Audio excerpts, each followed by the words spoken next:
Apa kabar? Saya akan menceritakan novel yang berjudul Reasonable Doubt, by Whitney Gracia Williams. Beban Pembuktian, kewajiban untuk membuktikan atau menyangkal fakta yang dipermasalahkan. Di chapter 5 kali ini, kita akan mendengarkan dari sisi Prof. Andrew Hamilton. Andrew mendapat telepon dari Alisa. Wanita itu membicarakan mengenai peran utamanya di grup balet yang dia ikuti. Andrew sudah berbicara dengan Alisa sejak dia baru sampai di kantornya. Akan tetapi Andrew tidak mengungkit kenyataan bahwa Alisa menutup teleponnya semalam. Andrew akan menghukumnya nanti. Dengan sangat berat, Andrew menghitung dalam benaknya. 13 hari lagi. Namun, Alisa meneruskan ceritanya tentang audisi baletnya di mana dia mendapat peran utama. Andrew menjawab bahwa Alisa belum memberitahunya tentang itu. Dan mengatakan walaupun Alisa akan memberitahu kapan pertunjukannya dimulai dan di mana, Andrew tetap tidak akan peduli. Alisa tertawa mendengar jawaban Andrew, lalu mengungkit tentang telepon mereka semalam. Menanyakan, apakah Andrew marah pada Alisa? Andrew menjawab, dirinya sangat marah. Alisa bertanya, apakah karena teleponnya dia tutup? Andrew menjelaskan, karena dia tahu bahwa Alisa berteriak, ya, ketika mencapai klimaks. Dan Alisa menutup telepon karena tidak mau Andrew mendengarnya. Alisa terdiam, dan ketika Andrew ingin menambahkan sesuatu, sekretarisnya, Jessica tiba-tiba melangkah masuk ke ruangan Andrew. Tersenyum pada sekretarisnya, Andrew mengatakan pada ponselnya, tunggu sebentar. Kemudian meletakkan ponselnya di dada, dan menanyakan apakah Jessica ada perlu. Jessica menjelaskan, bahwa wawancara untuk calon mahasiswa magang akan dimulai dalam 20 menit lagi. Andrew dibutuhkan kehadirannya di ruang konferensi saat ini juga. Andrew menyampaikan dia akan ke sana kalau dia ingin berjalan ke ruang konferensi. Dan bersikap seolah-olah ciuman yang ditiupkan Jessica tidak terjadi. Andrew menunggu sampai Jessica keluar dari ruangannya dan menutup pintu. Andrew meneruskan percakapannya dengan Alisa, dan berjanji akan menelpon Alisa nanti. Alisa juga ikut mengiyakan bahwa dirinya pun tengah ada rapat. Andrew menebak, apakah rapat dengan klien bajinganmu tentang kasus tembak itu? Alisa mengelak, menjawab tentang dirinya yang akan menghadiri wawancara magang. Andrew mengiyakan, mengatakan mungkin ini sedang musim magang. Andrew juga menjelaskan bahwa dirinya pun harus duduk untuk mengetes beberapa mahasiswa magang hari ini. Kemudian, Alisa meminta saran apa yang harus dilakukannya. Andrew menyarankan, agar Alisa terlihat seperti seolah serius mendengarkan jawaban mereka. Lalu menyuruh Alisa agar memastikan ponsel Alisa terisi penuh, sehingga Alisa bisa mengakses internet. Alisa tertawa mendengar jawaban Andrew. Kemudian Alisa menjelaskan bahwa dirinya meminta saran untuk mahasiswa magang yang terlihat gugup saat interview. Setidaknya Alisa harus mengatakan sesuatu. Andrew menyurupkan bahunya, menyuruh Alisa untuk memberitahu para peserta magang motonya. Sontak Alisa bertanya tentang moto Andrew, dan Andrew mengatakan, "It is what it is." Alisa jengkel dengan jawaban Andrew, dan menyesal telah bertanya. Andrew menyeletuk dengan ungkapan, karena dirinya selalu mengatakan yang sebenarnya. Kemudian Andrew menutup teleponnya. Jessica kembali melangkah ke kantor Andrew lagi, dan menyampaikan bahwa rekan kerja Andrew ingin agar dirinya memeriksa file mahasiswa magang sebelum mereka memulai interview. Andrew bergegas menuju ruang rapat, tempat di mana Will Greenwood dan Jurba sedang menunggu. Andrew duduk di sebelah mereka. Will tertawa menyambut kedatangan Andrew, lalu menyapa riang. Senang bahwa Will akhirnya melihat Andrew keluar dari ruangannya. Jur pun ikut menimpali dengan mengatakan, "Terima kasih sudah hadir sore ini. Kita tahu seberapa senang Andrew untuk bersosialisasi." Andrew memutar mata menanggapi kedua rekan kerjanya, lalu mengeluarkan protesnya. Kenapa firma mereka perlu untuk melakukan wawancara magang? Memang apa tujuan Departemen HRD kalau bos yang melakukan pekerjaan mereka? Tuan Greenwood menegaskan, bahwa firma ini adalah keluarga. Meskipun itu adalah seorang yang berstatus magang, sekretaris, atau OB, dirinya ingin semua orang merasa seperti mereka adalah bagian dari keluarga besar firma ini. Andrew memilih tidak berkomentar tentang pernyataan itu. Dirinya mengalihkan pembicaraan dengan bertanya, berapa banyak orang yang akan dipilih untuk magang tahun ini? Salah satu rekannya menjawab, tidak banyak.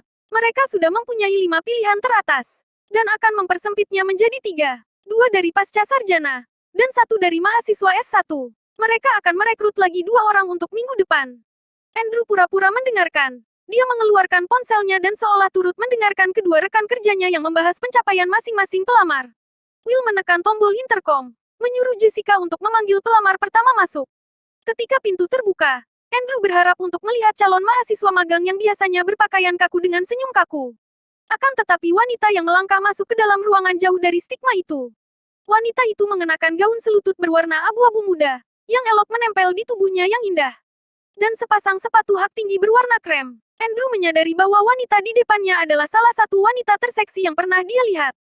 Andrew tak bisa mengalihkan pandangannya. Wanita itu bermata biru laut gelap yang serasi dengan kalung bermata safir yang tergantung tipis di lehernya. Rambutnya dikuncir kuda, dengan beberapa sulurnya yang lepas menyerempet payudaranya. Dan bibirnya, bibir merah muda cerah yang senang diajak bercinta. Seolah bibir itu mengucapkan hal tak senonoh pada Andrew. Andrew bergumam dalam hatinya, bahwa dirinya tak tahu apa yang wanita itu katakan. Saat Andrew memperhatikan lebih detail, tali bra merah mudanya terlepas dari pundaknya, sehingga jatuh merosot ke bahunya yang telanjang. Matanya yang menakjubkan bertemu tatap dengan Andrew. Sontak Andrew mengangkat alis dan wanita itu tersipu. Kemudian wanita itu segera mengalihkan pandangan, melihat rekan kerja Andrew yang lain. Jur menyapa terlebih dahulu, mengucapkan selamat datang pada Aubrey Everhart, dan menjelaskan bahwa firma mereka hanya menerima satu mahasiswa magang dari S1 saat ini. Wanita itu mengangguk mengerti. Matanya kembali bertabrakan dengan Andrew, dan sontak penisnya bereaksi. Andrew mencoba menghentikan gambaran yang membanjiri otaknya. Gambaran mengenai dirinya yang menunggingkan wanita itu di atas meja, menyetubuhinya di dinding ruangannya, atau mengikat tangan wanita itu di atas kepala dan menyiksanya dengan lidah Andrew sepanjang malam, tanpa henti. Setiap gambaran yang dibayangkan Andrew larut menjadi satu, dan sebelum Andrew menyadarinya, otak visual Andrew sudah menanggalkan pakaian wanita itu, dan Andrew merasa tidak ada orang lain di ruangan ini selain mereka berdua. Andrew lalu sadar dan mengutuk dirinya sendiri. Apa yang salah dengannya? Tertarik dengan calon mahasiswa magang S1. Jur memulai interview, menanyakan pada Andrew Hamilton, apakah dia mau memulai pertanyaan pertama. Andrew menjawab tidak. Dirinya mencoba mengabaikan bahwa Miss Everhart sedang merapikan gaunnya yang jatuh di atas lutut saat digunakan untuk duduk. Jur menyenggol Andrew di bawah meja, berbisik pelan dan mengungkapkan bahwa mereka adalah keluarga. Jangan lupakan itu. Andrew memutar bola matanya, lalu mengawali wawancara tersebut dengan bertanya, kenapa Anda ingin menjadi pengacara Miss Everhart? Dengan percaya diri wanita di depannya menjawab, saya senang mempermainkan orang, apalagi saya dibayar untuk itu. Andrew tersenyum, dan Jur serta Will tertawa. Wanita itu meneruskan jawabannya, bahwa keluarga besarnya merupakan pengacara dan hakim. Dirinya tahu sistem peradilan jauh dari sempurna. Akan tetapi tidak ada yang membuatnya senang saat dia bisa memperbaikinya. Tidak ada perasaan yang lebih baik selain bekerja untuk kebaikan masyarakat. Will memuji bahwa itu jawaban yang bagus. Lalu Will menanyakan apakah Miss Everhart sudah menyelesaikan paket studi yang mereka kirim. Dan Miss Everhart mengiyakan. Will memulai pertanyaan pertamanya. Jika klien Anda masuk ke bank dengan pistol di sakunya, dan saat bertabrakan dengan orang asing, pistol tersebut tertembak, menembak klien Anda sendiri di kaki.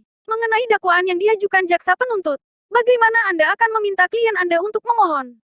Andrew tersentak, meminta Will untuk mengulangi pertanyaan barusan. Will mengangguk dan dengan senang hati mengulanginya, memberikan penekanan ekstra pada kejahatan berjalan ke dalam bank dengan senjata api yang dibawa seseorang.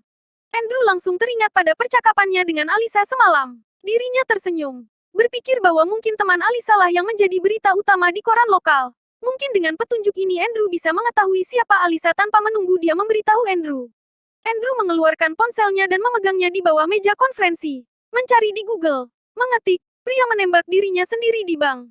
Carolina Utara, tidak ada artikel relevan yang muncul. Andrew mengernyit. Will bertanya lagi, bagaimana Miss Everhart membuat permohonan? Miss Everhart menjawab dengan cepat, tidak menuntut apapun. Will terdengar sedikit terkesan, lalu bertanya kenapa. Dengan lancar Miss Everhart menjabarkan alasannya, bahwa kliennya tidak memiliki izin untuk membawa senjata. Jadi dirinya yakin jaksa penuntut akan mencoba membuat kliennya tampak seperti membawa senjata ke bank karena suatu alasan. Terlepas dari apakah kliennya melukai dirinya sendiri, intinya dia pasti akan mendapat hukuman penjara. Jadi, kita bisa melewati persidangan dan mencoba membatasi hukumannya menjadi serendah mungkin. Andrew mengerjap, menolak untuk percaya bahwa jawaban itu lebih dari sekedar kebetulan. Faktanya, Andrew tahu bahwa tidak masuk logikanya seorang mahasiswa akan menjelaskan secara runut tentang kasus peradilan tanpa permohonan tuntutan atau kontes. Andrew mengerjap, menolak untuk percaya bahwa jawaban itu lebih dari sekedar kebetulan. Faktanya, Andrew tahu bahwa tidak masuk logikanya seorang mahasiswa S1 akan menjelaskan secara runut tentang kasus peradilan tanpa permohonan tuntutan atau kontes. Saat Will dan Jur terus membumbui pertanyaan mengenai kasus tersebut, Andrew mencari variasi pencarian kontak senjata di Google, dengan berbagai macam kata kunci seperti, pria menembakkan senjata di bank, tidak ada pembelaan tuntutan dalam kasus penembakan bank, pria melukai dirinya sendiri dalam penembakan bank. Nihil, tetap tidak ada kasus tersebut. Jur akhirnya bertanya pada Miss Everhart. Apakah ada pengacara yang ingin wanita itu teladani? Dan Miss Everhart menjawab bahwa dirinya mengagumi sosok Liam Henderson. Andrew mengangkat alis, bertanya siapa itu Liam Henderson. Karena kebanyakan orang-orang akan menyebut hakim Mahkamah Agung, jaksa terkenal, atau jaksa dari sebuah wilayah yang terkenal. Tapi nama yang hampir tidak diketahui siapapun. Mustahil. Wanita tersebut menjelaskan dengan antusias mengenai profil Liam Henderson. Sedangkan Andrew mengabaikan jawabannya. Andrew baru saja memikirkan kalimat baru yang akan dicarinya di Google.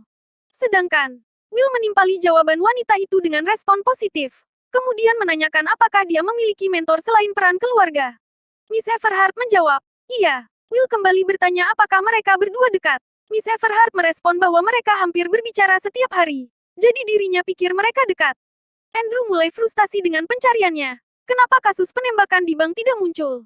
Seharusnya kasus seperti itu ada di seluruh artikel. Will yang benar-benar terkesan dengan wanita tersebut, menegaskan secara tersirat bahwa dia akan memperoleh posisi magang di firma mereka.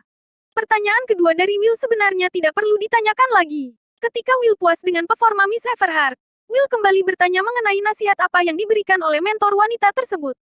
Andrew melihat jam tangannya, berjanji setelah wawancara ini selesai, dirinya akan menelpon Alisa mengenai kasus penembakan sialan ini. Mungkin Alisa memalsukan beberapa detail untuk terus menutupi identitasnya. Miss Everhart menjawab. Ketika dia mengatakan kepada mentornya bahwa dirinya gugup tentang wawancara hari ini, mentornya mengatakan, "It is what it is."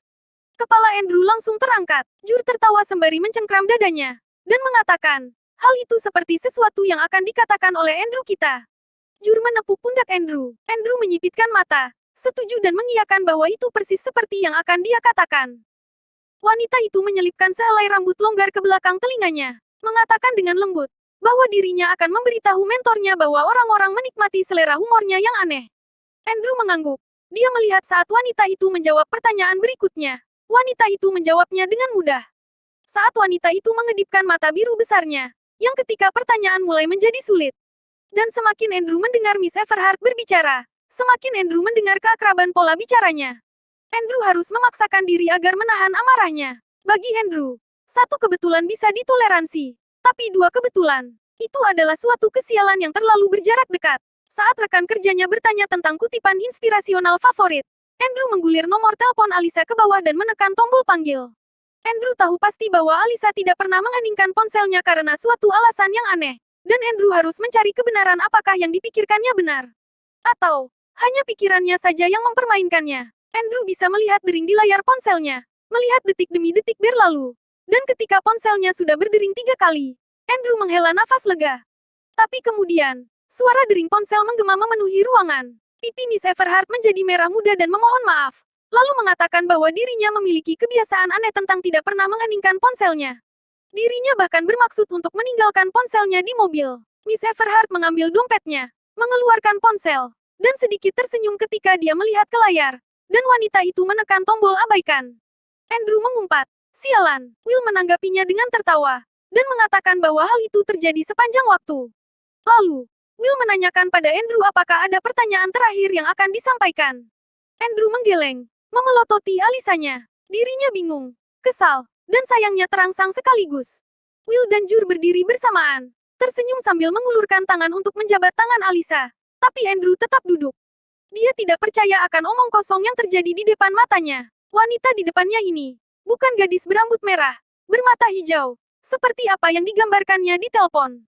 Dan wanita itu bukan pengacara yang berlisensi. Dan dia wanita pembohong. Wanita itu berdiri di depan Andrew, menyapa dengan sebutan Pak Hamilton, dengan tangan telulur dan mengucapkan, terima kasih atas wawancara hari ini dan mengatakan, senang bertemu dengan Anda. Andrew menjabat tangan milik wanita itu, mencoba yang terbaik untuk mengabaikan sentuhan tangan lembutnya. Dan mengatakan semoga berhasil. Wanita itu mengangguk, mengucapkan selamat tinggal pada ketiga bos pemilik firma tersebut, dan meninggalkan ruangan. Ketika Will dan Jur membahas betapa terkesimanya mereka akan wawancara yang tadi. Sementara itu di sisi lain Andrew memaksakan diri untuk membuka arsip mahasiswa magang yang bernama Aubrey Everhart.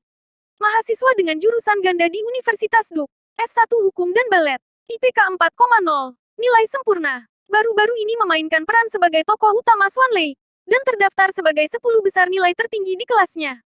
Ada 10 surat rekomendasi di foldernya, semua dari pengacara ternama. Bahkan salah satunya dari asisten jaksa yang baru naik jabatan. Andrew mencibir dalam hati. Meskipun pencapaian profil pribadi Aubrey luar biasa, tanggal lahirnya yang membuat Andrew melotot. Aubrey berumur 22 tahun. Yah, 22 tahun sialan. Dan, meskipun gadis itu paling berprestasi di antara calon mahasiswa magang yang lain, Aubrey bukan wanita cukup umur. Dia masih gadis yang terlalu muda. Oke, bersambung dulu Resonabel Dap dari sini. Nanti aku lanjutin lagi sambungannya di video selanjutnya. Pantengin terus channel Novi Kurniawan. Jangan lupa share, like, komen, subscribe. Terima kasih.